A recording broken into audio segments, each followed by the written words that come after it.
Everyone, कैसे हैं आप सब। आई होप सब आप बहुत अच्छे होंगे। चलिए आज की इस वीडियो में अपन कोहलर के सिद्धांत पर चर्चा करने वाले हैं। अच्छा, कोहलर का सिद्धांत पढ़ने वाले इसका मतलब आपको समझ आ चुका होगा कि मैं बाल विकास और मनोविज्ञान की बात कर रही हूँ। हमारे सिद्धांत वाली सीरीज चल रही है। अच्छा, आप सबको पता है क्या, ये जितना भी हमने सिद्धांत पढ़ा उसमें कॉमन चीज़ क्या था? उसमें कॉमन चीज़ ये था कि जितने भी मनोवैज्ञानिक आए सब किस चीज़ के लिए सिद्धांत दे रहे थे? तो सब लोग अधिगम के लिए सिद्धांत दे रहे थे, सीखने का अपना अपना तरीका बता रहे थे और उसको प्रैक्टिकल के माध्यम से बता रहे थे, है ना। तो ये चीज़ सब में हमने कॉमन देखी थी। मतलब हम पढ़ के आ रहे हैं सिद्धांत, और सिद्धांत में हम पढ़ रहे हैं अधिगम के बारे में। इतनी चीज़ें आपकी क्लियर होनी चाहिए भाई पहले, है ना। चलिए अब आगे बात करते हैं हम कोहलर का सिद्धांत क्या था। देखो बच्चे, ये वाला जो पोर्शन है ना, ये जो सिद्धांत है बहुत ज़्यादा इंपॉर्टेंट है, और इस सिद्धांत से जितने भी आपके प्रश्न बन सकते हैं वो सारा का सारा मैंने इस वीडियो में इंक्लूड किया हुआ है।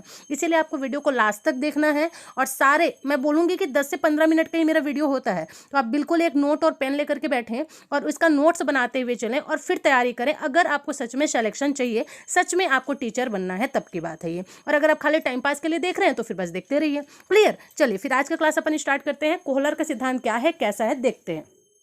देखिए, सबसे पहले कोहलर का सिद्धांत, इसके अंतर्गत आपको याद रखना है कि कोहलर ने जो सिद्धांत दिया था उसको कहते क्या है। तो कोहलर ने जो सिद्धांत दिया था बच्चे, उसको कोहलर का सूझ अथवा अंतर्दृष्टि का सिद्धांत कहा जाता है। क्या कहा जाता है? कोहलर का सूझ अथवा अंतर्दृष्टि का सिद्धांत। देखो, सुनने में थोड़ा सा अजीब लग रहा होगा कि सूझ और अंतर्दृष्टि क्या है, ये बहुत ईजी वे में आपको समझ आएगा। फिलहाल जो बताते जा रही हूँ उसको एकदम अपना माइंड को फोकस करके आप देखते चलिए। अब बात करते हैं कि जो कोहलर का सिद्धांत है इसके प्रतिपादक कौन है। तो आपको याद रखना है, कोहलर का जो सिद्धांत है इसका प्रतिपादक आपके वर्दीमर है। इसे वर्दाइमर भी कहा जाता है कहीं कहीं पर, तो ध्यान रखना है। कोहलर का जो सिद्धांत है इसका प्रतिपादक कौन है? तो वर्दीमर है, और इसके प्रयोगकर्ता कौन है? कोहलर है। अब यहाँ पर देखो, हो गए आप फिर से कंफ्यूज होने की जरूरत ही नहीं है ना यार, क्योंकि आप मेरे साथ पढ़ रहे हो। देखो, कोहलर का जो सिद्धांत है उसका प्रतिपादन किसने किया था अगर ये पूछे, तो वर्दीमर ने किया था। अब वर्दीमर ने क्या किया, ये जो सिद्धांत है उसका प्रतिपादन तो कर दिया, पर उस सिद्धांत को प्रयोग भी तो करना पड़ता है। कोई भी सिद्धांत आप ऐसे थोड़ी डाल सकते हो, उसको प्रैक्टिकल करोगे, फिर निष्कर्ष अगर उसका सही रहा तब जा करके वो एक्चुअल में प्रयोग कहलाता है। तो प्रतिपादन तो आपके वर्दीमर ने कर दिया, पर उस सिद्धांत का प्रयोग किसने किया था? तो उस सिद्धांत का पहली बार प्रयोग किया था आपके कोहलर ने। क्लियर। अब देखो, प्रयोग किया किस पर? किसी न किसी पर तो प्रयोग करेंगे ना, प्रैक्टिकल किसी न किसी पर तो करेंगे ना। तो कोहलर ने यह जो प्रयोग किया था वो किया था एक वन मानुष पर। वन मानुष मतलब क्या होता है? वन मानुष मतलब आपका चिंपैंजी, और उस वन मानुष का क्या नाम था? तो उस वन मानुष का नाम सुल्तान था। ये एग्जाम में 100% आ सकता है, बिल्कुल ध्यान से, कि उस वन मानुष का क्या नाम था? तो उस वन मानुष का नाम सुल्तान था। अब देखिए, जो प्रतिपादक है वो वर्दीमर है, उनका जो सिद्धांत था उसको प्रयोग किसने किया? तो उसका प्रयोग किया था कोहलर ने। अब इस प्रयोग करने में एक व्यक्ति है जिसने उसकी हेल्प की, उस व्यक्ति का नाम है कोफ्का। याद रहेगा आपको, कोफ्का। तो ये तीनों का नाम आपको याद रखना है। ये किससे संबंधित है? तो ये कोहलर के सिद्धांत से ही संबंधित है। प्रतिपादन किसने किया? वर्दीमर ने। प्रयोग किसने किया? तो प्रयोग किया था आपके कोहलर ने। और किसकी सहायता की थी? तो इसमें इनकी सहायता की थी कोफ्का ने। और ये जो प्रयोग है वो किस पर किया गया था भाई? चिंपैंजी पर किया गया था, वन मानुष पर किया गया था। और उस वन मानुष का क्या नाम था? उस वन मानुष का नाम सुल्तान था। याद रहेगा। अब देखिए, इन्होंने जो प्रतिपादन किया ना बच्चे, ये किया था 1912 में। जो आपके वर्दीमर हैं उन्होंने इस सिद्धांत का प्रतिपादन कब किया था? तो ये किया था उन्होंने 1912 में। क्या इतनी पॉइंट्स क्लियर है? बिल्कुल क्लियर रखेंगे। और हर भाई बहन से मैं यही कहना चाहूंगी कि बिल्कुल फ्री की क्लासें आपको प्रोवाइड की जा रही हैं, और बदले में एक लाइक तो बनता है ना। और अगर आप फर्स्ट टाइम मेरे चैनल पर विजिट करें तो बिल्कुल सब्सक्राइब करें, क्योंकि इस चैनल पे हर सब्जेक्ट को डिटेल में पढ़ाया जाता है और बिल्कुल फ्री ऑफ कॉस्ट। इसी वजह से जल्दी से चैनल सब्सक्राइब करें, और जितनी चीजें बताई जाती हैं उसको लिखते हुए चलें ताकि बेहतरीन तैयारी आपकी हो सके। आगे बढ़ते हैं। अब देखिए, एक शब्द का यहाँ पर प्रयोग किया गया है। कौन से शब्द का प्रयोग किया गया है? ये है आपका गेस्टाल्ट। अब ये गेस्टाल्ट क्या है? दिमाग में आ रहा है ना बहुत सारी चीजें। गेस्टाल्ट क्या होता है? गेस्टाल्ट क्या होता है? धीरज रखो थोड़ा सा।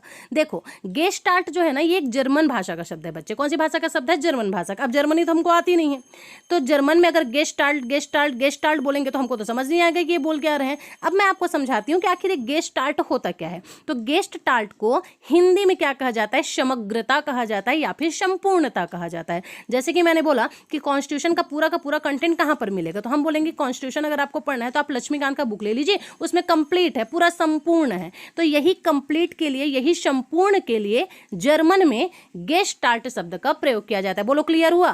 बिल्कुल क्लियर हो गया। तो गेस्टाल्ट क्या है? यह संपूर्णता के लिए यह शब्द का प्रयोग किया जाता है, या फिर समग्रता के लिए गेस्टाल्ट शब्द का प्रयोग किया जाता है। आगे देखो, इस सिद्धांत के प्रतिपादक वर्दीमर, कोफ्का और कोहलर को माना जाता है, क्योंकि ये तीन ही व्यक्ति थे। एक ने प्रतिपादन किया है, एक ने इसका प्रयोग किया है और एक ने इनकी सहायता की है। इसी वजह से तीनों ही नाम आपको याद रखना है। आगे बात करते हैं। अब देखिए 1912 में, एक्चुअली में ये 1920 टाइप हो गया था जिसको मैंने सुधारा है ना। तो 1912 में जर्मनी में गेस्टाल्ट संप्रदाय का उदय हुआ। अब यहाँ से चालू होता है आपका कहानी, एकदम ध्यान से समझेंगे। मैं बात कर रही हूँ 1912 की। 1912 में क्या हुआ, जर्मनी में एक संप्रदाय का उदय हुआ और इस संप्रदाय को क्या कहा गया, गेस्टाल्ट कहा गया। देखो पीछे में मैंने क्या बताया था, गेस्टाल्ट का मतलब क्या होता है, गेस्टाल्ट का मतलब होता है संपूर्ण, समग्रता। अब यहाँ पर दूसरी बात हो रही है, बात ये हो रही है कि यह एक संप्रदाय था। गेस्टाल्ट क्या था, यह एक संप्रदाय था और इस संप्रदाय में 3 व्यक्ति थे। भाई गेस्टाल्ट क्या था, एक संप्रदाय था और इस संप्रदाय में 3 व्यक्ति थे। अगर प्रश्न में पूछे कि गेस्टाल्ट से आप क्या अभिप्राय है, तो आप सीधा टिक करोगे एक संप्रदाय था।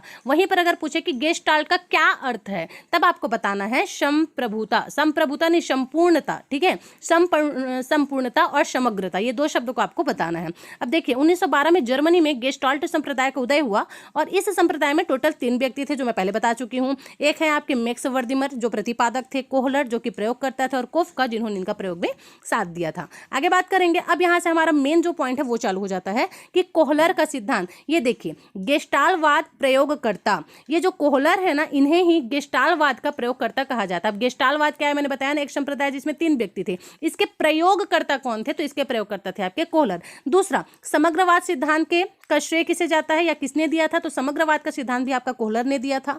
अवयवीवाद का सिद्धांत किसने दिया था, तो यह भी कोहलर ने दिया था। और संपूर्णवाद का सिद्धांत किसने दिया था, तो यह भी कोहलर ने दिया था। अब यहाँ से एक चीज याद रखना, ये चारों अलग अलग चीजें नहीं है जो हमने अभी पढ़ा। अभी जो मैंने 4 चीजें बताई, ये और ये चारों अलग अलग नहीं है, एक ही ठो सिद्धांत है जिसको अलग अलग नाम से आपके सामने परोसा जा सकता है। आया क्या समझ में। अब देखो मैंने बनाया आलू की सब्जी, एक ठो आलू को मैंने रस वाला बना दिया, एक ठो आलू को मैंने सूखा वाला बना दिया, ठीक है। तो इसका मतलब ये थोड़ी है कि आलू का नाम ही चेंज हो जाएगा, नहीं ना। बस वही बात है यहाँ पे कि सिद्धांत एक ही है जिसे कोहलर का सिद्धांत कहा जाता है, पर उनको अलग अलग नाम से भी जाना जाता है। अब आलू मुनगा को आलू मुनगा कहो या मुनगा आलू कहो, बात तो एक ही है ना, याद रखना पड़ेगा। एग्जाम में सीधा पूछ देगा कि अवयवीवाद का सिद्धांत किसने दिया था, तो आप बता पाएंगे कोहलर ने दिया था। अब आपने पढ़ा है सिर्फ एक गेस्टाल्टवाद का या फिर कोहलर वर्ग का सिद्धांत, फंस जाओगे ना वहां पे। इसलिए याद रखना है कोहलर का जो सिद्धांत था उन्हें ही इन सभी नामों से जाना जाता है। क्लियर। चलिए आगे बात करते हैं गेस्टाल्टवाद। गेस्टाल्टवाद के बारे में अब थोड़ा सा चीज बताया जा रहा है। मैंने आपको बताया था गेस्टाल्टवाद क्या है, तो जो गेस्टाल्टवाद है वह एक क्या है, संप्रदाय है। अब जितने लोग इस संप्रदाय में थे ना, वो एक बात को मानते थे, उनकी एक मान्यता थी। मान्यता क्या थी, जैसे कोई ना कोई संप्रदाय रहता है, वो सब किसी न किसी बात पर जोर देते हैं, किसी न किसी बात पर विश्वास रखते हैं।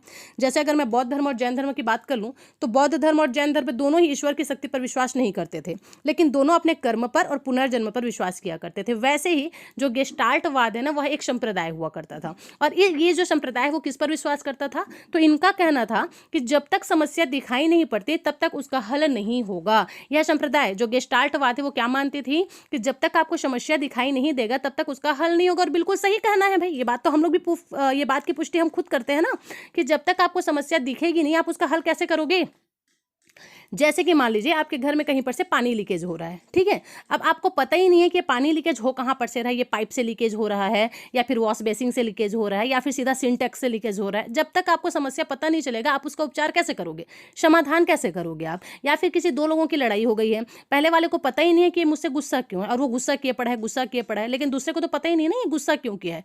तो जब तक उसको गुस्सा का कारण नहीं पता रहेगा वो उसको मनाएगा कैसे। तो यही चीज यहाँ पर गेस्टाल्टवाद ने कहा कि जब तक समस्या दिखाई नहीं देती है तब तक हल नहीं होगा, ठीक है। और इस बात की पुष्टि तो हम स्वयं करते हैं भाई, कि समस्या का हल तभी निकालोगे आप जब आपको समस्या दिखाई देगी। जैसे कि यहाँ पर एग्जांपल लिखा गया, देखो 50 किताबों का मूल्य क्या होगा। किसी व्यक्ति ने आपसे पूछा कि भाई 50 किताबों का मूल्य क्या होगा। अब आप उसको आंसर कैसे दोगे, आप उनको आंसर तभी दे पाओगे ना जब आपको एक पुस्तक का मूल्य पता होगा। अगर आपको पता होगा कि एक किताब की कीमत कितनी है तभी आप उसको बता पाएंगे कि भाई 50 किताब की कीमत इतनी होगी। जब तक नहीं पता है आप कैसे बताओगे। तो यही है कि जब तक आपको समस्या नहीं पता रहेगा तब तक आप उसका हल कैसे निकालोगे। और यह बात किसने कहा, यह बात आपके गेस्टाल्टवाद संप्रदाय ने कहा था, मतलब कोहलबर्ग, याद रखेगा। चलिए आगे बात करते हैं। कोहलर क्या बोल रहे हैं, तो कोहलर ने सुल्तान नामक चिंपैंजी का प्रयोग किया। कोहलर ने कुल 6 चिंपैंजी का प्रयोग किया। ऑब्जेक्टिव में बिल्कुल बन सकता है, ये कोहलर ही हैं जिन्होंने एक वन मानुष पर प्रयोग किया था जिसको चिंपैंजी कहा जाता है, और टोटल 6 चिंपैंजीज पर प्रयोग किया था, एक ही स्टोपी नहीं किया ना, टोटल 6 चिंपैंजी पर इन्होंने प्रयोग किया था। देखिए अब यहाँ पर एक छोटा सा चीज मैं आपको समझा रही हूँ जो कि आपके किसने कहा है, कोहलर ने कहा है। कोहलर क्या कहते हैं कि सबसे पहले आपको समस्या का पता होना चाहिए। जब आपको समस्या का पता होगा तब आप उसको क्या करेंगे, अंतर्दृष्टि करेंगे। यही चीज मैंने शुरुआत में बताया था, अंतर्दृष्टि क्या है और सूझ क्या है, आप बहुत आराम से समझ जाएंगे। अब देखो अंतर्दृष्टि का मतलब होता है बच्चे विचार करना। अंतर्दृष्टि का मतलब क्या होता है, विचार करना। जैसे आपको समस्या का पता चला, जैसे ही आपको समस्या का पता चलेगा आप सबसे पहले क्या करेंगे, उस पर अंतर्दृष्टि करेंगे। अंतर्दृष्टि करेंगे मतलब क्या, उस पर विचार करेंगे। अब उस पर विचार करने के बाद अपने सूझबूझ से आप क्या करोगे, उस चीज को स्वीकार करोगे। आपने उस पर बहुत विचार किया, विचार करने के बाद आपने उस सिचुएशन को एक्सेप्ट भी कर लिया, ठीक है, स्वीकार कर लिया, उसी को कहा जाता है सूझ कर लिया। और उसको एक्सेप्ट करने के बाद अब आपको क्या करना है, उस समस्या से बाहर निकलना है। तो उस समस्या से बाहर निकलने के लिए समाधान ढूंढना पड़ेगा कि नहीं, ढूंढना पड़ेगा ना।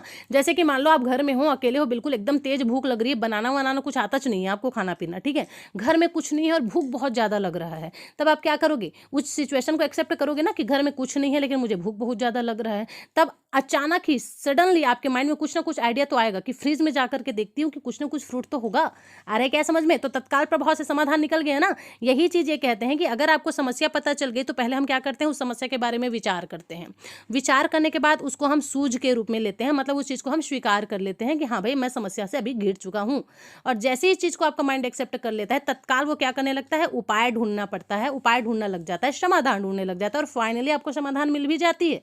ठीक है, यही बात आपके कोहलर ने कहा है। अब देखिए अंतर्दृष्टि सिद्धांत की व्याख्या कोहलर ने अपनी पुस्तक गेस्टाल्ट मार्कोलॉजी में किया है। याद रहेगा क्या, अंतर्दृष्टि सिद्धांत की जो व्याख्या वो कोहलर ने किया, ये तो हमको पता चल गया, पर उनकी पुस्तक का क्या नाम था, तो उनकी पुस्तक का नाम था गेस्टाल्ट मार्कोलॉजी। याद रहेगा, गेस्टाल्ट मार्कोलॉजी। और कब, तो 1959 में। 1912 में देखो इन्होंने प्रतिपादन किया है और 1959 में इन्होंने इस पुस्तक की रचना की है। पुस्तक का क्या नाम बताइए मैं, गेस्टाल्ट मार्कोलॉजी। आगे बात करते हैं। अब देखो ये जो प्रयोग किया गया है ना, उसको एक डायग्राम के माध्यम से मैं आपको समझाने की यहाँ पर कोशिश कर रही हूँ, थोड़ा ध्यान से। सुल्तान चिंपैंजी, नाम क्या था चिंपैंजी का, सुल्तान था। अब ये है क्या, तो यह एक भूखा बंदर है जिसको बहुत जोर से भूख लग रहा है। अब उस पर प्रयोग करने के लिए आपके जो मनोवैज्ञानिक है कोहलर, उन्होंने क्या किया, एक बॉक्स लिया। ये एक बॉक्स है और ये जो बॉक्स है ना वो काफ़ी बड़ा बॉक्स है, ठीक है, मतलब इस बॉक्स की ऊंचाई काफ़ी बड़ी है। तो उन्होंने क्या किया, इस बॉक्स के अंदर में ना बहुत सारे छोटे छोटे बॉक्स को रख दिए, और जो इसका ऊपर वाला छत है, क्योंकि मैंने बताया रूम की ऊंचाई बहुत ज़्यादा है, इस छत पर उन्होंने ऐसे करके बहुत सारे केले को छत में लटका दिया। और जो चिंपैंजी है वो यहाँ पर है, आपको दिख पा रहा है। अब चिंपैंजी को लग रही है बहुत जोर से भूख, बहुत ज़्यादा भूख लग रहा है उसको, और उसको ऊपर में जो केला टंगा हुआ है वो भी दिख रहा है।